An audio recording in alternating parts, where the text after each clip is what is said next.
आज हम गुफ्तगू करेंगे नेज़ल पॉलिप्स के बारे में। नेज़ल पॉलिप्स अमूमन आपके पास कुछ रिश्तेदार या मरीज़ खुद आते हैं, वो कहते हैं कि जी नाक के अंदर गदूद हो गए हैं।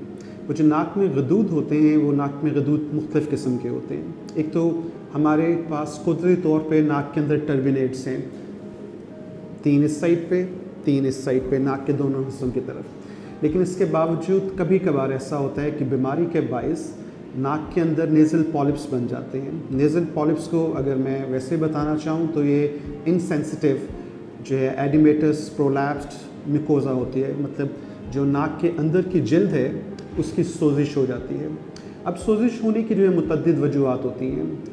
मुतअद्दिद वजूहात के अंदर या तो बैक्टीरियल इन्फेक्शंस हैं, राइनोसाइनसाइटिस जिसे कहते हैं, जिसे दायमी नज़ला कहते हैं आप, कि नाक बहता रहता है, नाक में इन्फेक्शन रहती है। या फिर आप उसको कह सकते हैं कि नाक के अंदर एलर्जी चल रही है काफ़ी सालों से या काफ़ी अरसे से, वो उसको तंग कर रहा है। एलर्जी के अलावा फंगल इन्फेक्शंस की वजह से कि नाक के अंदर जो है फंगल की जिसे फफूंदी कहते हैं वो नाक के अंदर लग जाती है, उसमें प्रॉब्लम क्रिएट करती है।